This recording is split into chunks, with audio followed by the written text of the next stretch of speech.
night I told you about the journey of Osiris, who was finally traveling out from the underworld, where he had ruled thousands and thousands of years.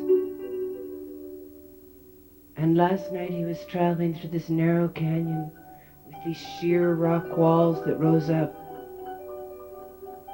He was going further and further, and I said that my feeling was that out in the open, even though I couldn't see beyond the rock walls, it was like a vast expanse of sea. Well, this morning I looked again, and he was out in the open sea, except there was something that I hadn't anticipated, and that's that the sea had an edge, much like when you go over the edge of a waterfall, or back when they believed the earth was flat. And he was going in his little boat right towards the edge. And when I came in here and sat down this morning, he was very close to the edge. And I could see over the edge was another sea, and it was this world. And what I had felt is once he went over the edge, it would right itself. And this world would now be flat, and he had come directly up from the underworld. And while I was sitting in my chair, before we began, he went over the edge, and it didn't straighten itself out. He just started going down. And I tried to lift up the world to make it flat, so he wasn't going straight down, and the best I could do was to get it at a very steep incline. And Osiris was in a boat going down like this. And I asked Kumaraya and Elastario to help me to see what we could do to get the world flat for him. And Ethereum was playing music, and I said, well, see if you can play Isis's theme. Maybe that will help right the world. And then when he started playing the theme of Isis, I was sitting in her, and she was vast. And there was Osiris in the distance in his little tiny boat, and there was the world, the water going down on this steep tilt.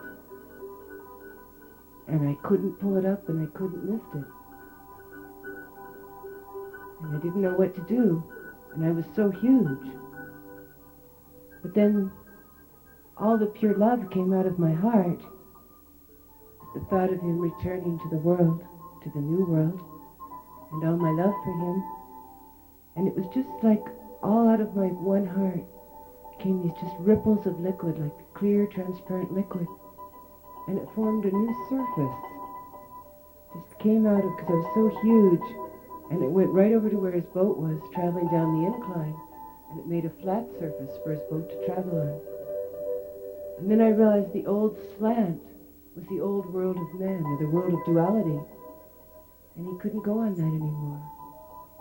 And it had to create the new world out of the purest, truest love, created the new ocean, and that he could travel upon that.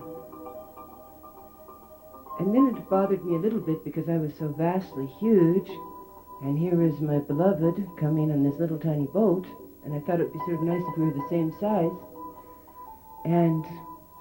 but I couldn't seem to do anything about it, just let this love ripple out of me, which formed the ocean.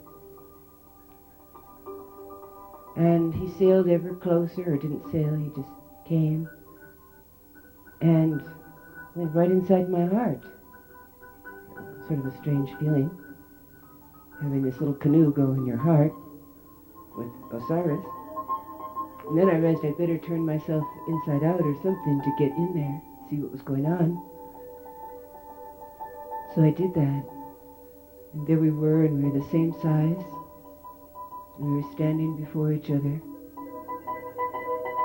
And we were doing the sacred spiral dance in the center of the one heart.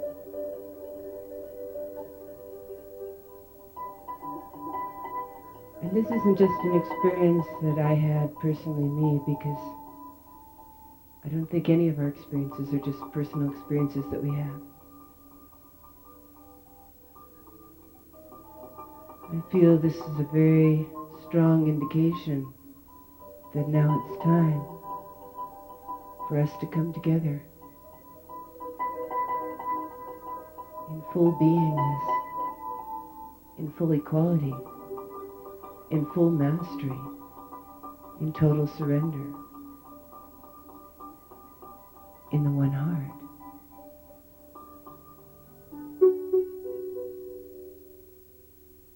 And it's quite perfect, actually, that Osiris came here today.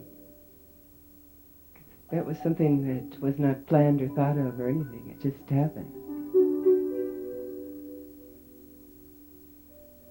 So it's just the perfection of where we're at is helping to bring those things forth to be. So he's going to step into a new position now, as many of us are called to step into new positions. The old scepters are being passed and released forevermore. And for every scepter that you release, scepter of responsibility and service that we've carried for so long, a new one comes, but a much lighter, true one. It's like when I burned and was released from my bodhisattvic vows on the solstice. And my father said to me, now you're on the path of personal fulfillment, but it is still service. It's a higher form of service.